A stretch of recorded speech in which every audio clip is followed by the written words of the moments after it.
बार बार जन्म लेना, बार बार मरना, फिर जन्म लेना, फिर मरना, फिर जन्म लेना, फिर मरना, ये कहाँ की श्रेष्ठता। शरीर मिल भी जाए मनुष्य का तो भगवत भजन भी तो होना चाहिए।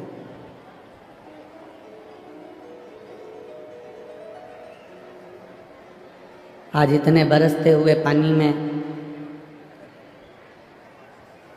इतना तेज पानी गिरे और रविवार का दिन हो तो कोई अपने घर से नहीं निकलता, और आज आप भगवान देवाधिदेव महादेव के लिए लाखों की संख्या में इस पावन कथा में पहुंचे। पुणे नगर के इतिहास की ये पहली कथा है जिसमें रोड पर लोग डिवाइडर पर बैठे हुए हैं इस कथा को श्रवण करने के। ये आपकी अविरल भक्ति है, ये आपका विश्वास है, भरोसा है।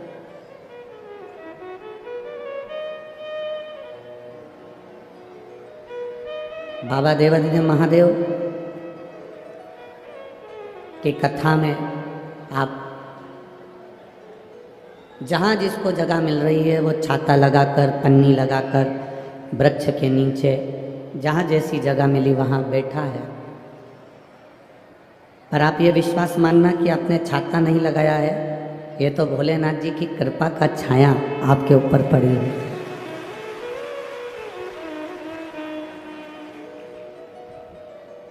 बहुत दूर दूर से आप लोग आए कथा को श्रवण करने के लिए, सुनने के लिए, और बाबा से अपने दिल की बात कहने के लिए। जितना समय मिले उतने समय में मौन रहकर, चुप रहकर बाबा देवाधिदेव महादेव की भक्ति करो। भक्ति और मेहनत हमेशा मौन रहकर करना चाहिए, शांत रहकर। पीछे की आवाज खोल दो थोड़ा। भक्ति और मेहनत हमेशा मौन रहकर करो, शांत रहकर करो।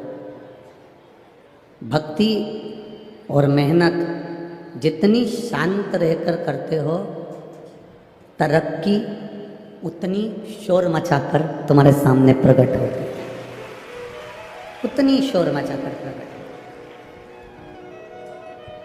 भक्ति में अगर तुम शोर करोगे या मेहनत करने में शोर करोगे कि मैंने तो इतना काम करा, मैंने तो इतना काम करा, तो तुम्हारे को सफलता अच्छी विद्वत्ता में नहीं मिलेगी, प्रबल नहीं मिलेगी। जो बच्चा कहता है ना कि मैं तो दिन रात पढ़ता हूँ, दिन रात पढ़ता हूँ, दिन रात पढ़ता हूँ, नंबर उसी के काम आते हैं। जो शांत रहकर, चुप रहकर अपना विद्या अध्ययन करता रहता, अपनी मेहनत में लगा रहता है, वो बच्चा और अच्छे नंबर से तरक्की की ओर आगे बढ़ जाता है। मौन रहकर मेहनत करो, मौन रहकर भक्ति करो, मौन रहकर मेहनत करो, वो फल अधिक मिलता है उसको। अब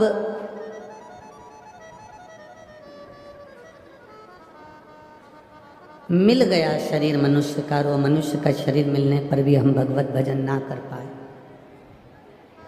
तो फिर वो जन्म किस काम का। मान लो आज अगर हमारा मनुष्य शरीर मिला है तो हमको थोड़ा सा कुछ अच्छा करने के लिए मिला।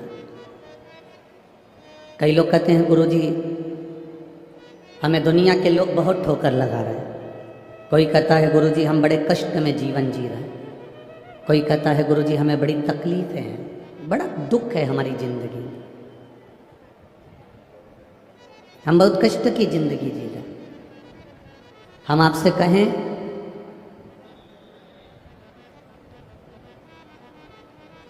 जिसने कड़वी दवाई को खाया है उसी ने रोग पर विजय प्राप्त करी है। जिसने कड़वी दवाई को खाया है उसी ने बीमारी पर, रोग पर विजय प्राप्त करी है। और जिसने संसार की ठोकरों को खाया है वो जिंदगी में कहीं ना कहीं नाम कमाया है, निश्चित है। अगर दुनिया के लोग आपको ताना दे रहे हैं, दुनिया के लोग आपको अपशब्द कर रहे हैं, दुनिया के लोग कुछ भी कर रहे हैं, दुनिया के लोग आपको आड़ा टेढ़ा कर रहे हैं, तो यदि आपको कुछ कहा जा रहा है तो उसमें कहीं ना कहीं आपका हित होने वाला होगा, उसमें कहीं ना कहीं आपका अच्छा होने वाला होगा। हम हिम्मत ना हारें, हम हमारी भक्ति को और प्रबल करें, हम हमारे विश्वास को और दृढ़ करें, हम हमारे भरोसे को और प्रबल करें। अरे तेरा ही दिया मैंने खाया पिया है, तेरा शुक्रिया है, तेरा शुक्रिया है। मुझे भोले बाबा ने बहुत दे दिया है, तेरा शुक्रिया है, तेरा शुक्रिया है। हमें जैसी भी जिंदगी जी, हम उससे नाराज नहीं हो। संघर्ष का जीवन में मिला तो हम उससे नाराज ना हो।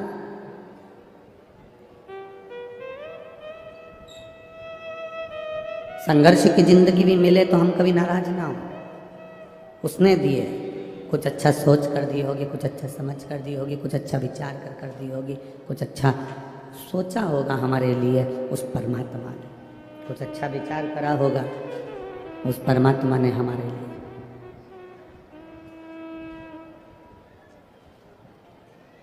बहुत अच्छा जो पुष्प होता है, बहुत सुंदर जो फूल होता है, वो फूल साधारण नहीं होता। या तो कांटों में लगता है, या कीचड़ में खिलता है, या सूर्य की तपन झेलकर सूर्यमुखी हो जाता है, कीचड़ में रहकर कमल हो जाता है, कांटों में रहकर गुलाब हो जाता है। जो बहुत बहुत अच्छा होता है उसकी जिंदगी में कष्ट तकलीफें बहुत आती है, और भगवान जैसे कीचड़ में कमल को ऊपर रखता है, कांटों में गुलाब को ऊपर रखता है, वैसे ही आपको भी परमात्मा हाथ में रखता है। उसमें आप यह ना सोचें कि बहुत कष्टप्रद जीवन है हमारा। एक पत्र आया है, उस पत्र में एक बहन ने लिखा है, पत्र सभी अच्छे हैं।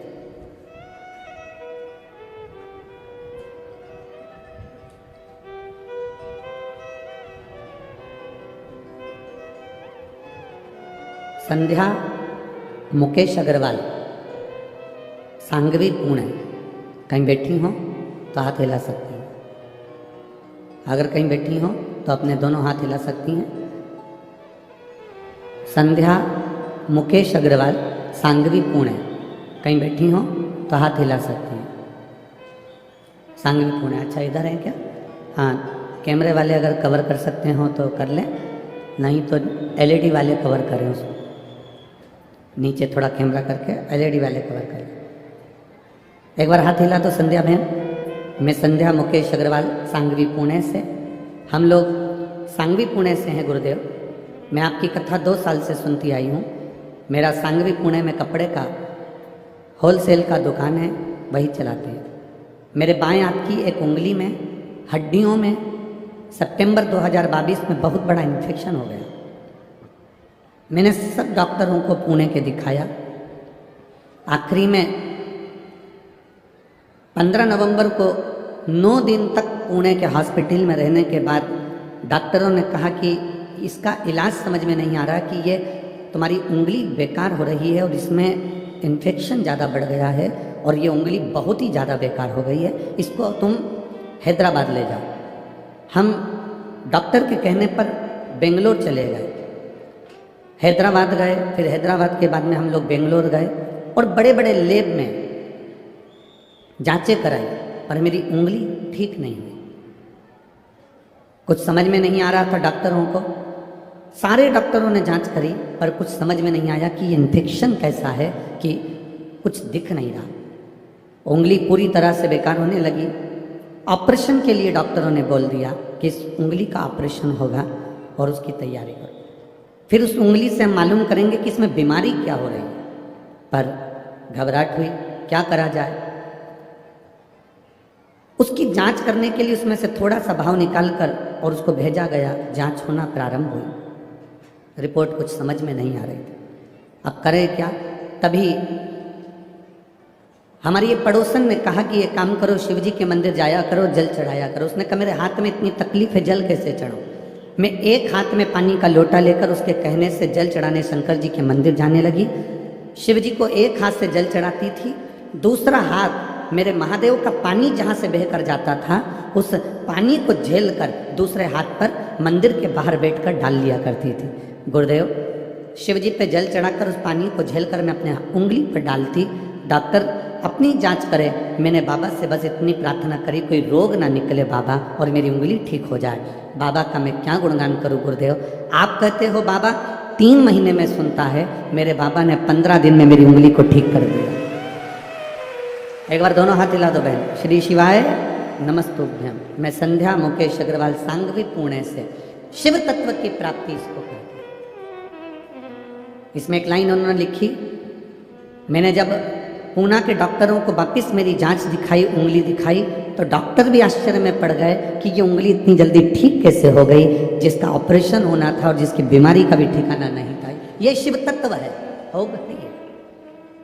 आपका विश्वास, आपका भरोसा, आपकी दृढ़ता,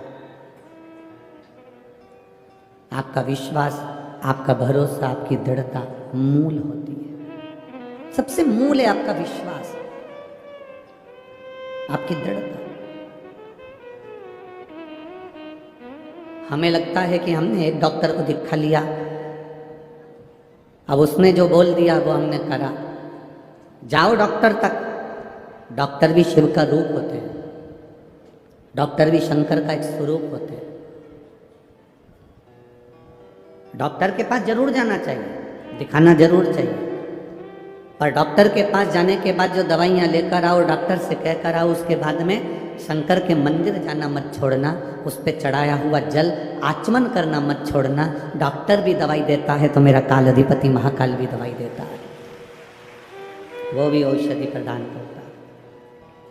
उस भरोसे पर जाना कि मेरा शिव मेरे साथ में है, मेरा शंकर मेरा साथ में है। और आपके भीतर जब विश्वास जागृत हो जाए,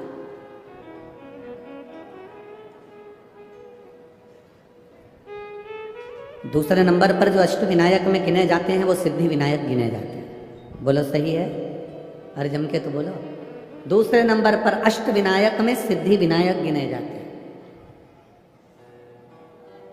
मुद्गल पुराण की कथा कहती है, अगर आपने स्मरण करा होगा मुद्गल पुराण में, तो आपने पढ़ा होगा कि सिद्धि विनायक की कथा कोई साधारण कथा नहीं।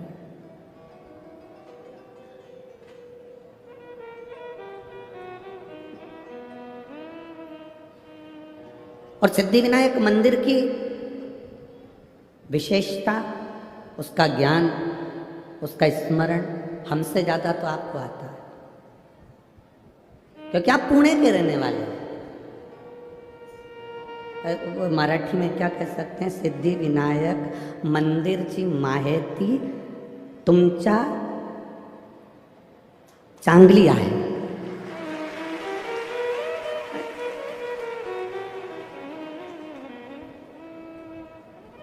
गड़बड़ हो जाए बोलने में तो तुम देख लेना हो, और हम कोई मराठी तो बोलते नहीं ना, इसलिए स्मरण में थोड़ी बहुत स्मरण में आ जाओ। हमसे अच्छी सिद्धि विनायक जी की माहिती, सिद्धि विनायक मंदिर का स्मरण, सिद्धि विनायक भगवान का स्मरण कि क्यों बैठे वो अष्ट विनायक में एक विनायक बनकर, क्यों बैठे? पार्वती जी ने विश्वास के बल पर शिव जी को प्राप्त करा था। कार्तिकेय जी ने विश्वास के बल पर तारकासुर का संहार कर दिया था। सती माता ने विश्वास के बल पर शिव तत्व को प्राप्त कर लिया था। शिव तत्व।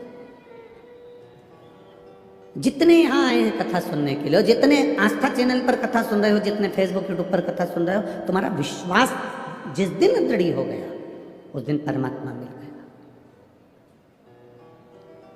परमात्मा मिलता ही कब है? वो विश्वास के बल पर ही मिलता है, वो भरोसे के बल पर मिलता है। एक छोटे से बच्चे ने एक बात लिखी, उसने एक पत्र में, छोटा सा बच्चा है, देखिए, आशुतोष साहू, कहीं बैठा हो बच्चा तो हाथ हिला सकता है। आशुतोष साहू, मेरी उम्र 7 साल की है। मेरी मम्मी मुझे जल चढ़ाने के लिए शंकर जी के मंदिर भेज देती है। तो मेरी मम्मी से मैंने कहा क्या मेरा केंद्रीय विद्यालय में प्रवेश हो सकता?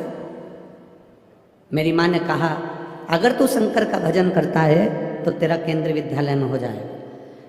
पहले भी मैं 2-3 बार केंद्रीय विद्यालय के लिए तैयारी करा पर नहीं हुआ, लिस्ट में आता ही नहीं ना। तो मेरी माँ ने कहा एक लोटा जल तो चढ़ा। मैं जल चढ़ाने के लिए गया केंद्रीय विद्यालय के लिए। मैंने इंटरव्यू आदि सब दिया, पहली लिस्ट आई, परंतु मेरा नहीं हुआ। तो मैंने भी पानी का लोटा उठा के मंदिर में रख के घर आ गया। मेरी मम्मी ने पूछा लोटा कहाँ है? कि मंदिर में दिया। पूछा क्यों? तो खुद उठा के नहा लेंगे। अरे तो उसको लेके आना था ना। गुस्सा हो गया हूं मैं भगवान से। लोटा भर के जल चढ़ाया तो भी नहीं सुना और मेरे लिस्ट में नाम ही नहीं आया। माँ कहती है लोटा वापस लेके आ। मैं लोटा लेकर आया। माँ कहती है मंदिर जाना मत छोड़। नहीं आया नाम, अगले साल देखेंगे। बेटा वो लिख रहा है कि मैंने जल चढ़ाना नहीं छोड़ा।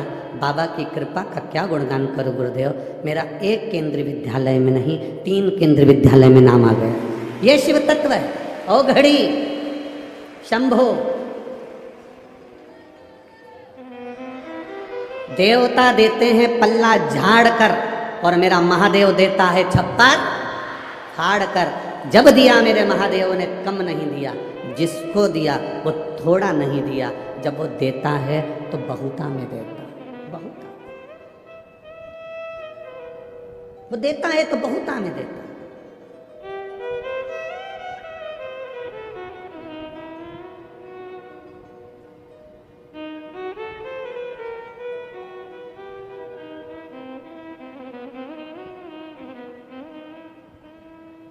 अभी एक